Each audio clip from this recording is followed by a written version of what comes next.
dit dans la chanson, vous avez compris. On traite aussi l'actualité du tourisme ici à Télématin, notamment le samedi, avec Marie-Dominique Perrin. Le tourisme en France, of course. Et là, il s'agit de faire. Pourquoi? Parce que c'est le salon de l'agriculture qui l'a inspiré. Il y a beaucoup de maisons d'hôtes comme ça. Dans des fermes de moins en moins. Autrefois, c'était vraiment là qu'elles ont commencé.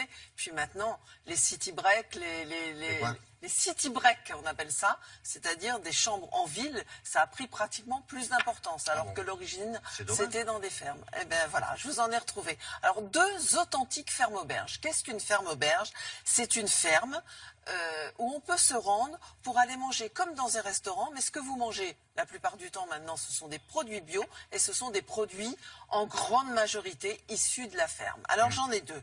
La première, elle est dans le Houdou, dans les montagnes du Jura, tout près de la Suisse. C'est un éleveur de vaches à lait qui fabrique aussi du comté, qui vous propose de résider dans une ferme fortifiée dont les origines remontent très très loin, et vous assistez en prenant votre petit déjeuner à la traite des vaches qui vous fournissent le lait du petit déjeuner. Bon. Oui, vous allez voir, c'est grâce à une astuce. La deuxième adresse, elle est aux confins du Poitou et de la Touraine.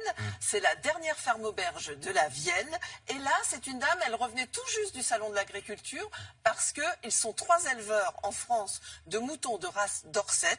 Et elle venait de présenter quelques-uns de ces beaux spécimens. Voilà. Cours sur pattes, voilà.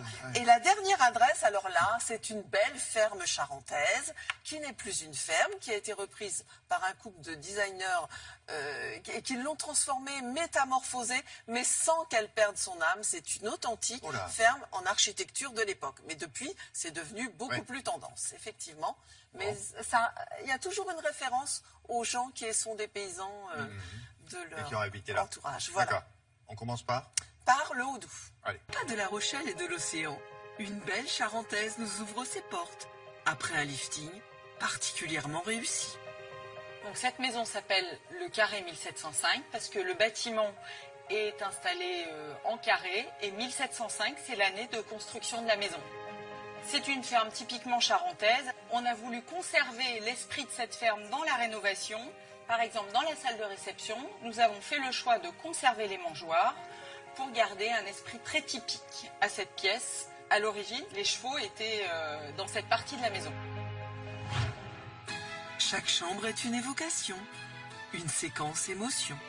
Dans la chambre Élie, on s'est attaché à retranscrire l'univers de notre grand-père, qui était un agriculteur, un peu homme des bois, rustre au grand cœur, très attaché à sa terre. La chambre Louis évoque l'univers d'un autre de nos grands-pères, qui était agriculteur sur l'île de Ré, donc plutôt cette fois-ci sur un territoire maritime. On a dédié une chambre à l'ancienne propriétaire, Dany, avec une ambiance rose poudrée qui évoque un petit peu la passion qu'elle avait pour les vieilles roses. Moi-même, je suis designer et je butine un petit peu de droite et de gauche des coups de cœur que je fais partager sur les murs dans la maison. Les pros de la déco. Je tenais à dire qu'ils reversent 1% de leur chiffre d'affaires pour aider un petit garçon qui est atteint d'une maladie rare et qui a 3 ans. Donc vous faites une bonne action en même temps si vous allez résider chez eux. Et on peut loger à combien là, dans cette maison? Dans ces chambres, c'est des chambres pour 2 personnes, il y en a 5. 5 oui, c'est ça que je voulais savoir. 5 chambres. 5 chambres, voilà. D'accord. Merci beaucoup Marie-Dominique. Alors c'est pas parce que